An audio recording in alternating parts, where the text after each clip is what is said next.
We're in the middle of a vast ecological emergency. We're looking at starvation. I mean, think about that. Wildfires in the Arctic. It's not going to be too long until it comes for everybody.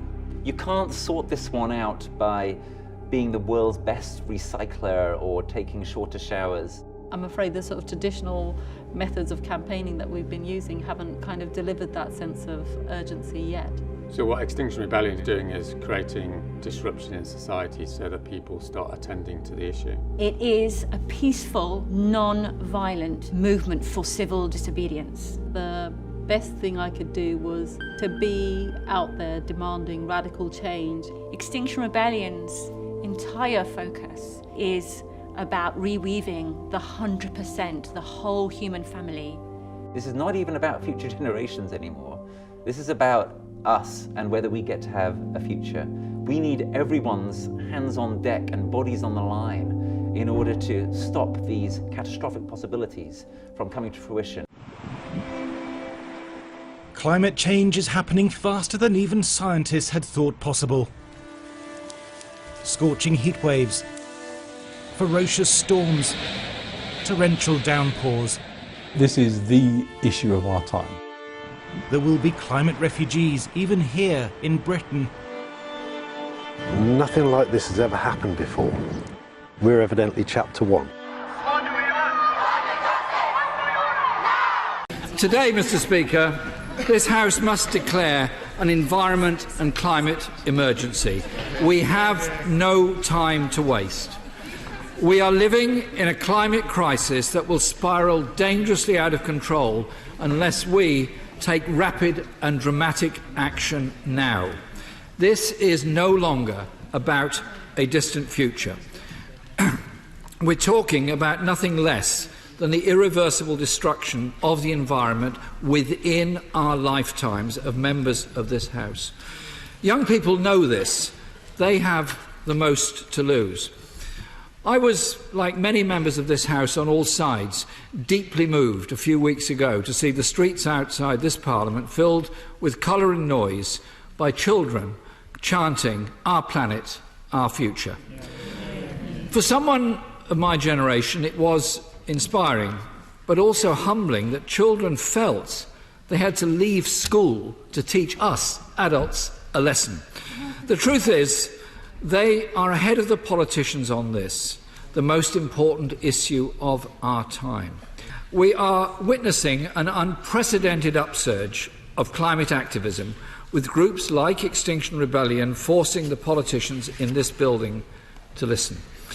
For all the dismissive and defensive column inches the protesters have provoked, they are a massive and, I believe, very necessary wake-up call.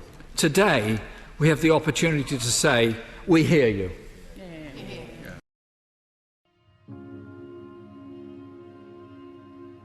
Today I'm appealing for leadership from politicians, from business and scientists, and from the public everywhere.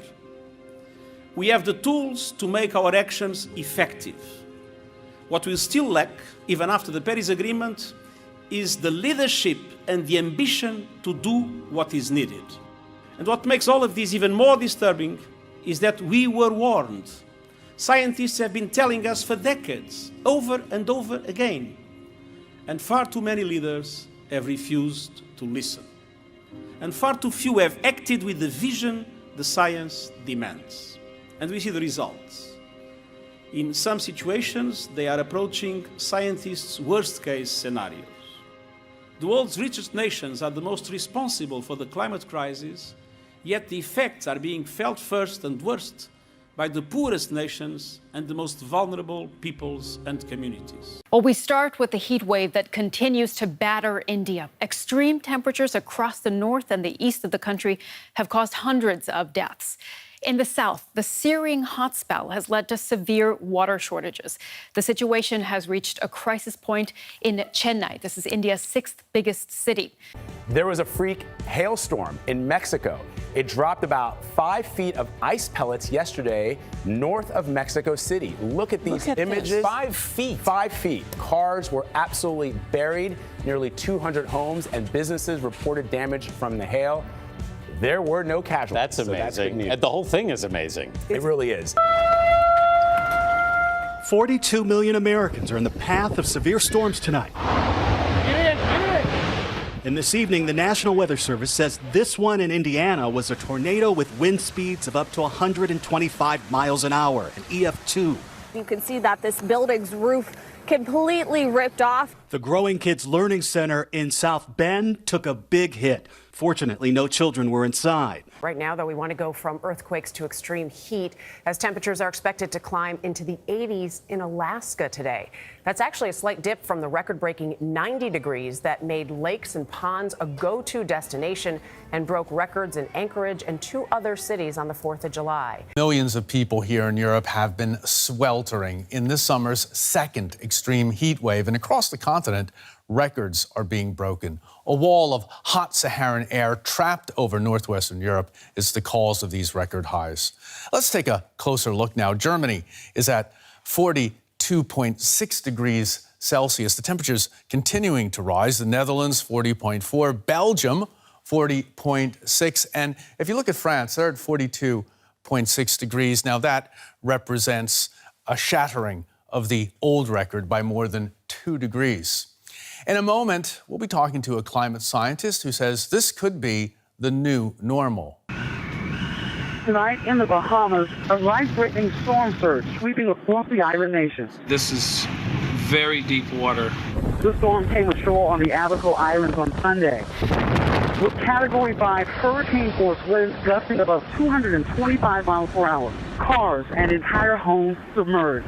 You know, they were talking about climate change yesterday, and now we're learning that scientists and researchers are looking at how to change the weather on purpose. That's right. Lasers now could one day manipulate rain and lightning. CBS This Morning contributor Michio Kaku is a physics professor at City College of New York. Professor, nice to see you. Extraordinary seeing Al Gore and Bill Clinton there together with Charlie, wasn't it? That's right, yeah. Yeah, they did not get into this discussion, though.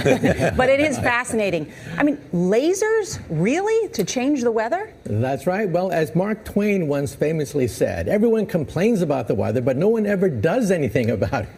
Well, instead of doing a rain dance, we physicists are firing trillion-watt lasers into the sky to actually precipitate rain clouds and actually bring down lightning bolts. This is potentially a game changer. But this is experimental. It's experimental. However, in the laboratory so far it works.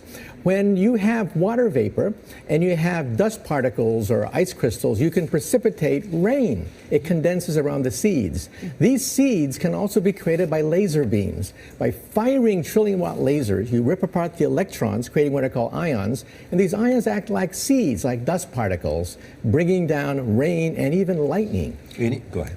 Well, this fascinates me in part because, too, I remember reading the stories that China had used this during the Olympics, that the USSR had used this after Chernobyl to create rain clouds. I mean, did those really work then? We have some of these capabilities now? Inconclusive. Even in the 60s, the CIA used this to bring down monsoons during the Vietnam War, to wash out the Viet Cong. Governments have been playing with this thing. Alleged to. Alleged to, right. Yeah. Now, we realize that for decades now, these governments have been alleged to have experimented with weather control, but nothing conclusive. This time we're bringing in the laws of physics rather than simply waving our hands and uttering mumbo-jumbo. We're actually using trillion-watt lasers now. And in the laboratory, sure enough, they precipitate rain out of water vapor. Sure enough, you can actually bring down electricity down the beam. So what does it mean for drought areas that need to have rain for crops? And if they don't have them, there's the consequences of famine. Well, the bad news is if it's a clear blue sky, it's not going to do anything at all because it only takes water vapor that's already in the air and condenses it. However, for floods, for agriculture, farmers, for people planning wedding parties, football games, you name it, outdoor events and agriculture and flooding and even hurricanes. All of them could be subject to weather modification. Incredibly interesting. Professor Michio Kaku, thank you so much. Craig Funky is flying me to the edge of a violent thunderstorm. You see how nice and crisp the top of that cloud is up there? Yeah. But the former commercial pilot isn't some adrenaline junkie courting danger. He's a cloud seeder, chasing this menacing storm to squeeze out extra rain for the drought-stricken farmland below. As a pilot going through school, you're taught to avoid thunderstorms. This is Craig's job, firing chemicals into the clouds in a controversial attempt to modify the weather. He's literally a rainmaker. That dark, thick cloud over there has lots of moisture in it. That's part of the cloud that was seeded. It actually looks heavy with rain. Cloud seeding has been used around the world for decades. It looks like he's painting the sky. The flares are shooting millions of silver iodide and calcium chloride particles into the cloud, where they collide with drops of water and ice and produce even more moisture. Then, usually within 20 minutes... So what is this white smoky stuff over here? That's rain. Oh, that's rain? Yeah, that's rain. All this is rain out here.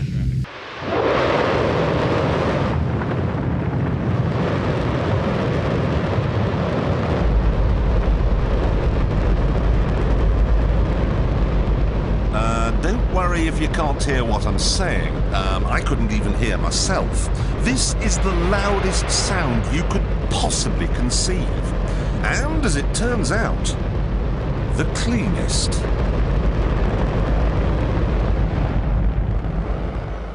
Now, the most amazing thing is that that cloud up there, which was generated by the engine, is just a mixture of hydrogen and oxygen. It's water vapor.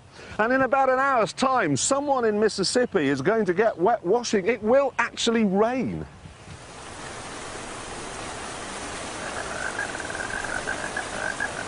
I told you!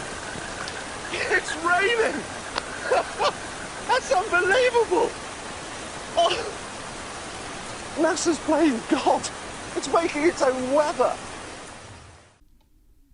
Now let's look at what the Bible and Spirit of Prophecy has to say about these things. And I will punish the world for their evil, and the wicked for their iniquity. And I will cause the arrogancy of the proud to cease, and will lay low the haughtiness of the terrible. Therefore I will shake the heavens, and the earth shall remove out of her place, in the wrath of the Lord of hosts, and in the day of his fierce anger. And there shall be signs in the sun and in the moon, and in the stars, and upon the earth distress of nations, with perplexity, the sea and the waves roaring. Men's hearts failing them for fear, and for looking after those things which are coming on the earth, for the powers of heaven shall be shaken. For nation shall rise against nation, and kingdom against kingdom, and there shall be famines and pestilences, and earthquakes in divers places. But he that shall endure unto the end, the same shall be saved. The Lord is teaching men that there are limits to his forbearance, in fires, in floods, in earthquakes, in the fury of the great deep, in calamities by sea and by land. The warning is given that God's Spirit will not always strive with men. The enemy has worked, and he is working still. He is come down in great power, and the Spirit of God is being withdrawn from the earth. And these very things will increase until the close of this earth's history. The religious world too is to be terribly shaken, for the end of all things is at hand. Before the Son of Man appears in the clouds of heaven, everything in nature will be convulsed. Satan works through the elements also to garner his harvest of unprepared souls. He has studied the secrets of the laboratories of nature, and he uses all his power to control the elements as far as God allows. Even now he is at work, in accidents, in calamities by sea and by land, in great conflagrations, in fierce tornadoes and in terrific hailstorms, in tempests, floods, cyclones, tidal waves and earthquakes. In every place and in 1,000 forms is Satan exercising his power. He sweeps away the ripening harvest, and famine and distress follow. He imparts to the air a deadly taint, and thousands perish by the pestilence. These visitations are to become more and more frequent and disastrous. Destruction will be upon the inhabitants of the world. The beasts of the field will groan, and the earth will languish. And then the great deceiver will persuade men that those who serve God are causing these evils. It will be declared that the nation is offending God by the violation of the Sunday Sabbath, that this sin has brought calamities which will not cease until Sunday observance shall be strictly enforced, and that those who present the claims of the fourth commandment, thus destroying reverence for Sunday, are the troublers of the nation, preventing its restoration to divine favor and temporal prosperity. Satan puts his interpretation upon events, and they think, as he would have them, that the calamities which fill the land are a result of Sunday breaking. Thinking to appease the wrath of God, these influential men make laws enforcing Sunday observance. They think that by exalting this false rest day higher and still higher, compelling obedience to the Sunday law, the spurious Sabbath, they are doing God's service. Those who honor the Bible Sabbath will be denounced as enemies of law and order, as breaking down the moral restraints of society, causing anarchy and corruption, and calling down the judgments of God upon the earth. From what we have just read, is there anything that we, as humans, can do to stop these things? The answer is no. God has told us beforehand that these things were going to happen. Can we now go on and live the way we want and not care about the environment? No. But our focus must shift from the worldly view of all these things to what God tells us. We have to know that the dragon, or Satan, is behind everything, and that he is causing his agents, namely the beast Antichrist system with its leader the Pope, the image of the beast America, and apostate Protestant churches, to carry out his plans. We must persevere and focus on Jesus. We must not panic blindly and uninformed along with the world. So now let's have a look at what the Pope has to say about all these climate calamities.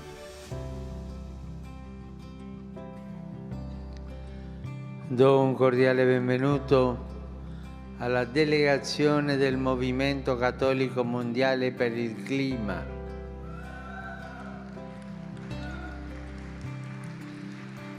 E li ringrazio per l'impegno a curare la nostra casa comune in questi tempi di grave crisi socioambientale.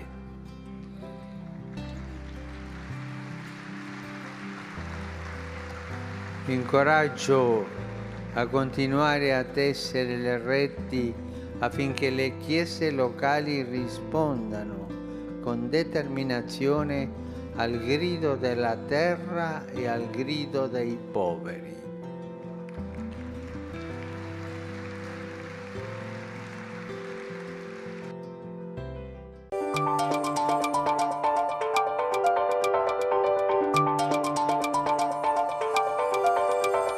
Pope Francis has just released his new encyclical on the environment, Laudato Si. First, the big contribution of Laudato Si is an overview of the environmental crisis from a religious point of view. Until now, the dialogue about the environment was framed mainly with political, scientific, and economic language. Now, the language of faith decisively enters the discussion. Fourth, against those who argue that a papal encyclical on the environment has no real authority, Pope Francis explicitly states that Laudato Si is now added to the body of the Church's social teaching. It continues reflection on modern-day problems that began with Leo XIII's encyclical Rerum Novarum on capital and labor in 1891. Fifth, discussions about ecology can be grounded in the Bible and church tradition. In Chapter 2, Pope Francis introduces the Gospel of Creation, in which he leads readers through the call to care for creation that extends as far back as the book of Genesis, when humankind was called to till and keep the earth. And finally, this encyclical is addressed to everyone on the planet and calls for a new way of looking at things. We face an urgent crisis when the earth has begun more and more to look like, in Pope Francis's vivid language, an immense pile of filth. Still, the document is hopeful, reminding us that because God is with us, all of us can strive to change course. We can move towards an ecological conversion in which we can listen to the cry of the earth and the cry of the poor. To use religious language, what the Pope is calling for is conversion.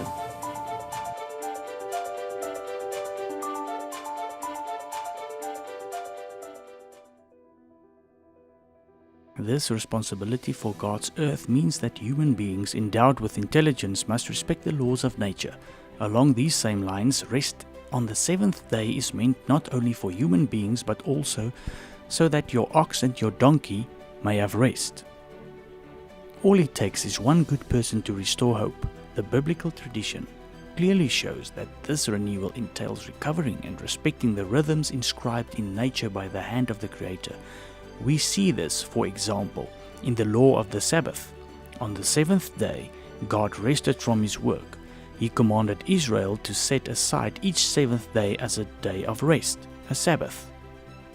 On Sunday, our participation in the Eucharist has special importance. Sunday, like the Jewish Sabbath, is meant to be a day which heals our relationships with God, with ourselves, with others, and with the world.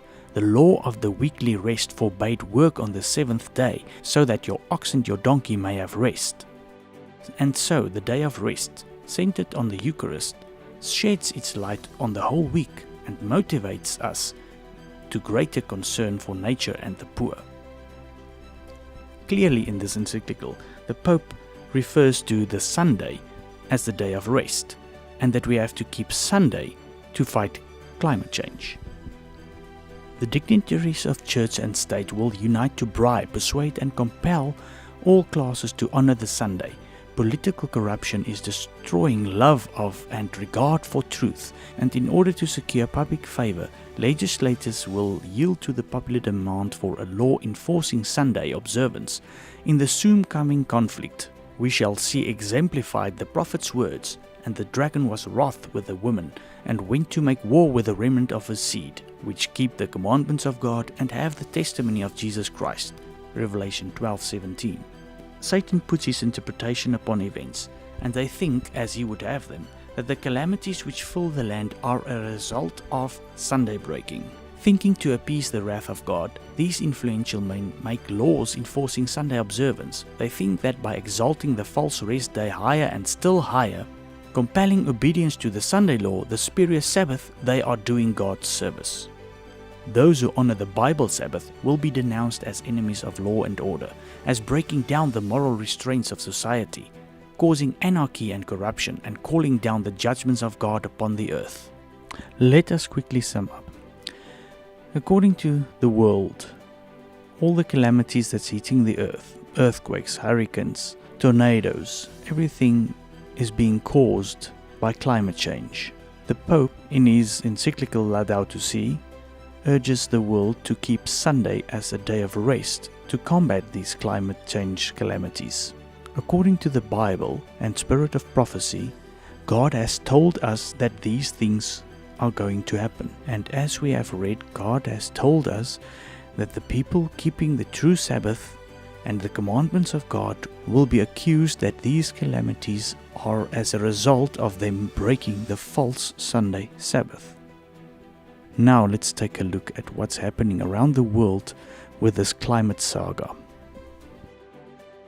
And I will give children to be their princes, and babes shall rule over them, and the people shall be oppressed, every one by another, and every one by his neighbor. The child shall behave himself proudly against the ancient, and the base against the honorable. As for my people, children are their oppressors, and women rule over them. O my people, they which lead thee cause thee to err, and destroy the way of thy paths. My name is Greta Thunberg. I am a climate activist from Sweden, and for the last 9 months I have been school striking for the climate every Friday in front of the Swedish Parliament.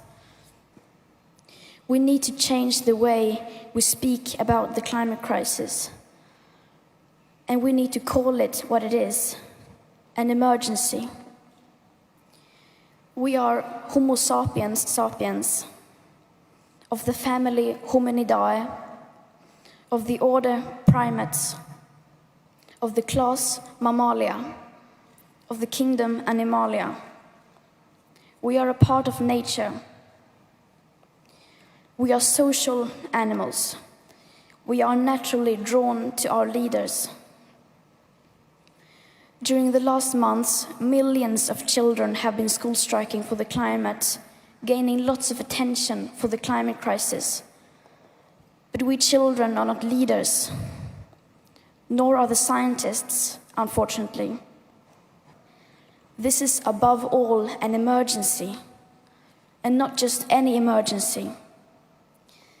This is the biggest crisis humanity has ever faced. This is not something you can like on Facebook. For too long, the people in power have gotten away with basically not doing anything to stop the climate and ecological breakdown. They have gotten away with stealing our future and selling it for profit. But we young people are waking up. And we promise we will not let you get away with it anymore. Thank you.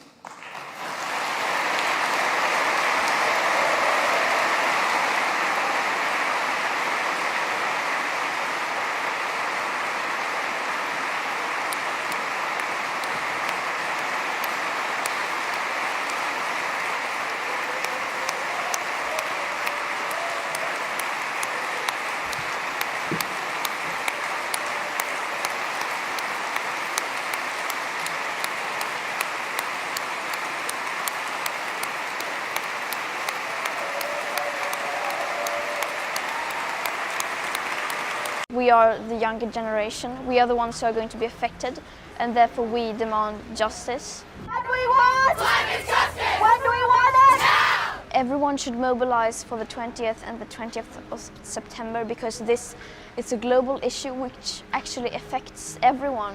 We are all in the same boat, so everyone should be concerned about this. This shouldn't be the children's responsibility because now the adults also need to help us. So we are calling for them to strike from their work because we need everyone. There is nothing we can't do, and I mean, if not you should do it, then who else? And if not we should do it now, then when should we do it? The preparation had been tough, but Greta Thunberg is now undertaking the journey of a lifetime. At the southern English port of Plymouth, the racing yacht, the Malizia 2, a professional crew and her father, awaiting them all the challenges of the Atlantic Ocean for at least the next 2 weeks.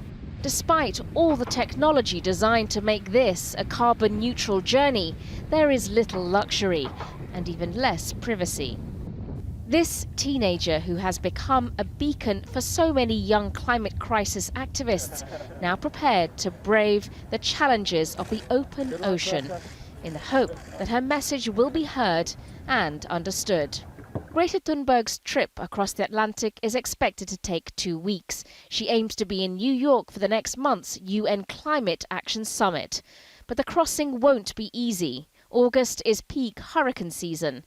After New York, Thunberg says she'll travel by train and bus to Canada and Mexico. She also plans to attend the annual UN Climate Conference in Santiago, Chile in December. And Thunberg is doing this despite the criticism and vitriol she has experienced from climate change deniers. I'm not concerned about reactions. What I'm concerned about is whether we will do something or not, whether the people in power will react and act with necessary force. It's taken the determination of one 16-year-old schoolgirl to spark off a global movement where Greta Thunberg has been urging politicians to do something more than say the right words, but to put it into action as well.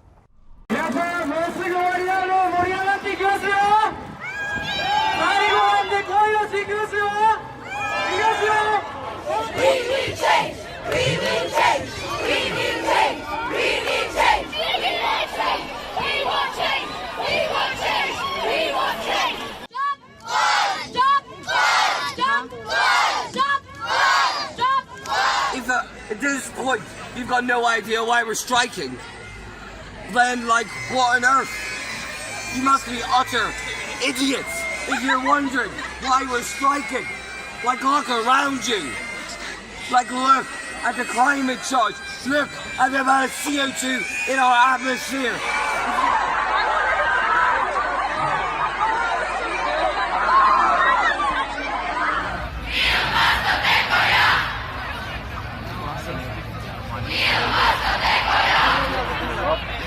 We are in Geneva, Italy, protesting against climate change because politicians today are not willing to do enough about it. So we're taking to the streets to fight for our futures and for those who are suffering from the consequences of climate change today.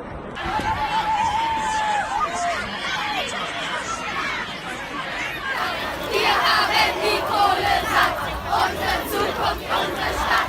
Wir haben die Kohle satt, unsere Zukunft, unsere Stadt.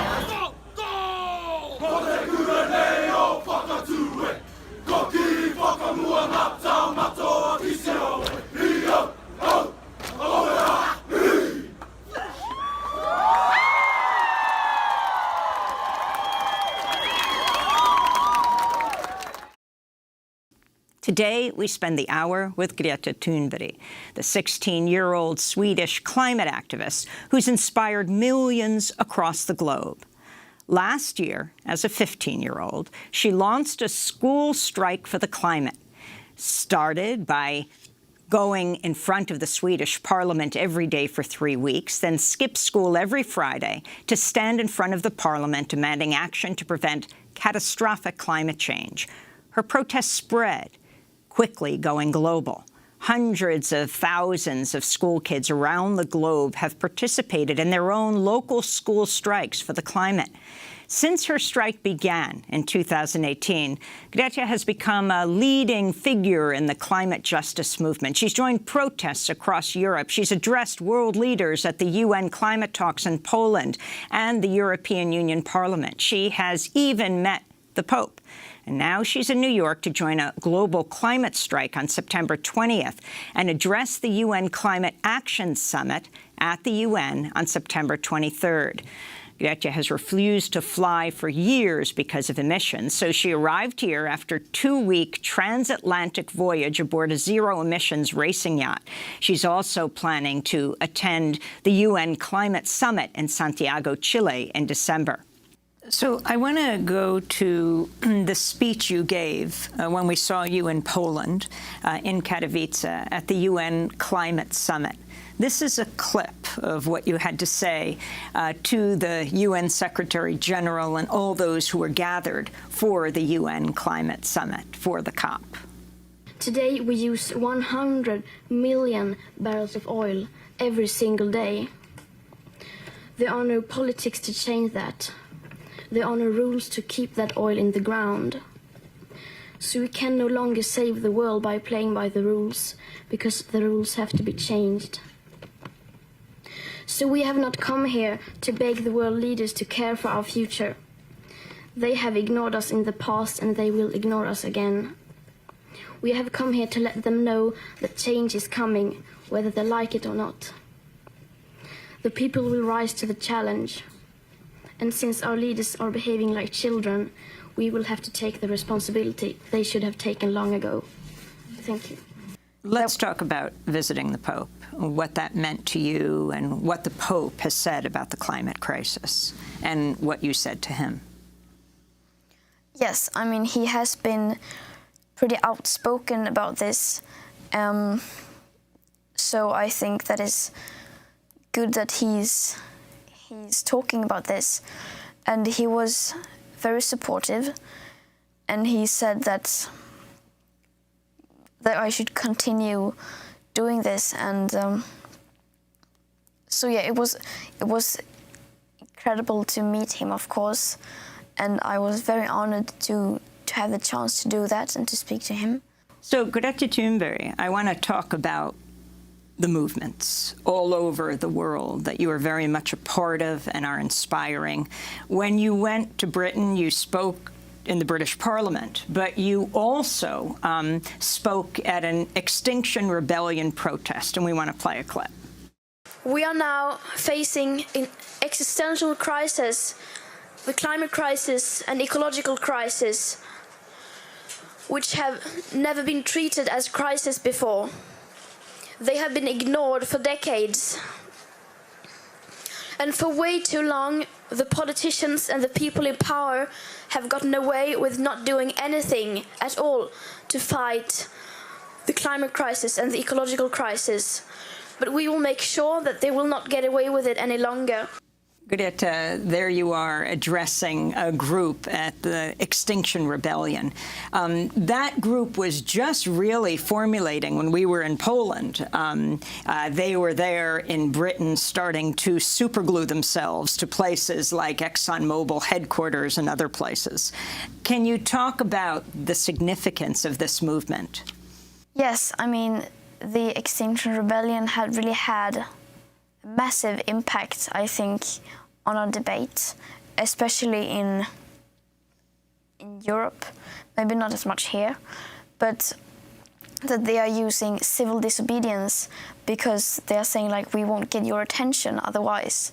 And that is very effective. You just recently tweeted that Amazon workers, 900 of them, based in Seattle, it's the first time ever, they're going to also strike on September 20th. Yeah. What does that mean to you?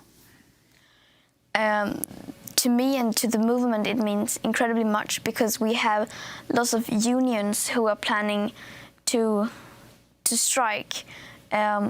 So, I mean, adults striking from their work, and that is so incredibly important to show that this is such, and this is not just for children or teenagers, this is for everyone. And what we are doing, we are not, of course, I mean, we are striking to disrupt the system, to create attention. So let's talk about what you're doing in these coming days. You're heading down to Washington, D.C., the nation's capital. On Friday, what are your plans? That's Friday, September 13th. Yes, on Friday, I am going to, this Friday, the 13th, I am going to join the school strike for the climate outside the White House in Washington, D.C. And do you protest every single week on Fridays? Yes. Wherever you are in the world? Yes, even on the boat. Every week, no matter where I am, on Fridays I will protest and demonstrate for the climate.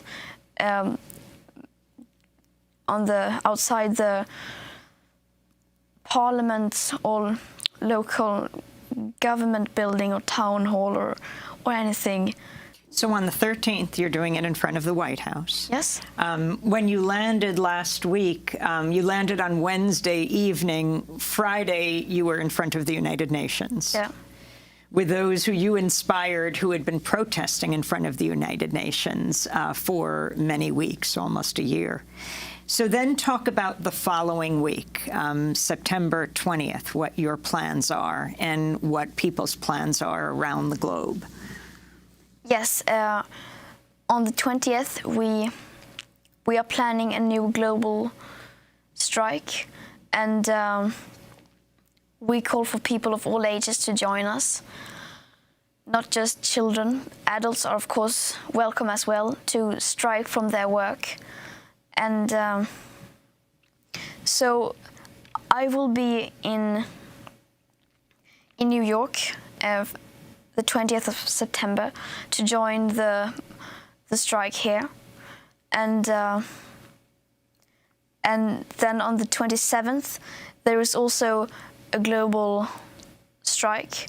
And finally, your message to young people, people perhaps who don't vote, that's true, but are finding their place in the world. What do you say to them? And you can look directly into the camera. My message to the young people of the world is that right now we are facing an existential crisis. I mean, the climate and ecological crisis, and it will have a massive impact on our lives in the future, but also now, especially in vulnerable communities. And I think that we should wake up, and we should also try to wake the adults up, because they are the ones who their generation is the ones who are mostly responsible for this crisis, and we need to hold them accountable. We need to hold the people in power accountable for what they have been doing to us and future generations and other living species on Earth. And we need to get angry and understand what is at stake, and then we need to transform that anger into action and to stand together united and just never give up. Yes, thank you for standing up for the climate and speaking the truth. And really, it means a lot. But you continue to walk, okay? Continue, okay? Go ahead. Hi, my name is Greta Thunberg. I'm a climate activist, and I just met with Pope Francis, and he was very kind, and he told us that we should continue like we do now, and he supports the school strike, the big school strike that is happening on May 24th, which also happened to be on the anniversary of Laudato Si. And so I urge you to join the climate strike, and we will take it to the streets, and we will continue to fight for our future until the politicians do something.